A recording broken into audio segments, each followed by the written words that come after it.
Christmas fruit cake recipe. அரை cup சர்க்கரையை வானலியில் வச்சு லோ ஃப்ளேமில் மெல்ட் பண்ணணும். அது ஒரு ஹனி கலர் வரும்.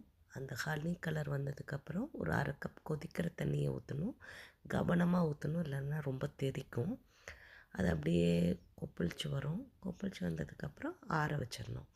ஒரு கப் ஃப்ளவர் எடுத்துகிட்டு ஒரு teaspoon baking powder, 1/8 baking soda, 1/4 teaspoons உப்பு, 1/4 டீஸ்பூன் ஏலக்காய், 2 கிராம்பு, பட்டைப்பொடி 1/4 டீஸ்பூன், நட்மெக் 1/8 பவுடர் போட்டு நல்லா ஜலிச்சு வச்சுக்கணும். ஒரு cup dry fruits, orange peel 1 spoon, orange ஜூஸில் ஊற வச்ச ட்ரை ஃப்ரூட்ஸ் வந்துட்டு 1 ஸ்பூனு. இதெல்லாம் அந்த மிக்ஸ் பண்ண ஃப்ளவர் எடுத்து கொஞ்சம் கலக்கிக்கணும். இது எதுக்குன்னா மாவில் இது கொட்டும்போது டென்ஸ் அடியில் போய் இருக்காமல் இருக்கிறதுக்கு.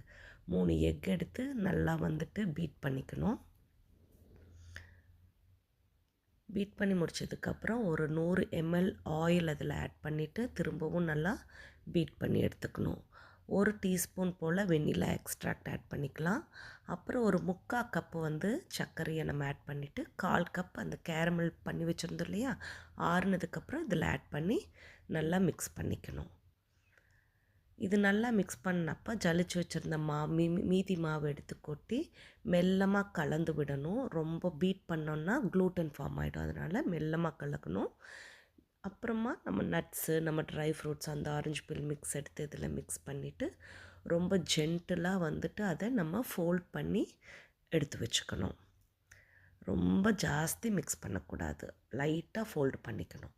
ஒரு கேக் டின்னில் ஃபோல்ட் பண்ண மிக்சர் எடுத்து நிறச்சிட்டு அதை வந்துட்டு உள்ளுக்குள்ளார ஏர் பபிள்ஸ் போகிறதுக்கு நல்லா அதை வந்து எடுத்து நல்லா கவுண்டர் டாப்பில் டேப் பண்ணிக்கணும். டப்பு டப்பு டப்பு டப்புன்னு ஒரு 4 வாட்டி நம்ம டேப் பண்ணோன்னா உள்ளே இருக்கிற அந்த ஏர் பபிள்ஸ் எல்லாம் போயிடும். ஒரு 350 டிகிரி ஃபேரன்ஹைட்டில் ஒரு 45 மினிட்ஸ் பேக் பண்ணி எடுத்துகிட்டு நல்லா ஆற வச்சுக்கணும். இதில் குச்சியில் விட்டு எடுத்ததுக்கப்புறமா அதில் ஒட்டாமல் வரணும். அப்போ தான் அது குக் ஆகிருக்குதுன்னு அர்த்தம். ஆற வச்சதுக்கப்புறம் நீங்கள் திருப்பி இதை கொட்டிட்டு இதெல்லாம் எடுத்து பார்த்திங்கன்னா நீட்டாக வந்துடும். இதை ஒரு அலுமினியம் ஃபாயில் போட்டு ரேப் பண்ணிவிட்டு ஒரு கிளிங் ரேப் வச்சு நல்லா டைட்டாக ரேப் பண்ணிட்டோம்னா அந்த மாய்ஸ்சர் அப்படியே ரீட்டைன் ஆகும். ஒரு 2 நாளில் வந்துட்டு இது வந்து சாப்பிட்றதுக்கு ரெடி ஆகிரும். அப்போ தான் அந்த ஃப்ளேவர் எல்லாம் நல்லா ரீட்டைன் ஆகும். ஸோ இந்த 2 நாளைக்கு அப்புறம் நம்ம எடுத்து இதை கட் பண்ணி பார்த்தோன்னா நல்லா க்ரம்பிளாக வந்துட்டு உழுகாது. நல்லா நீட்டாக வந்து நம்மளால் கட் பண்ணி எடுத்து நல்லா சாப்பிட முடியும். என்ஜாய் பண்ணுங்கள். இந்த ரெசிபியை ட்ரை பண்ணி பாருங்கள். பாய்.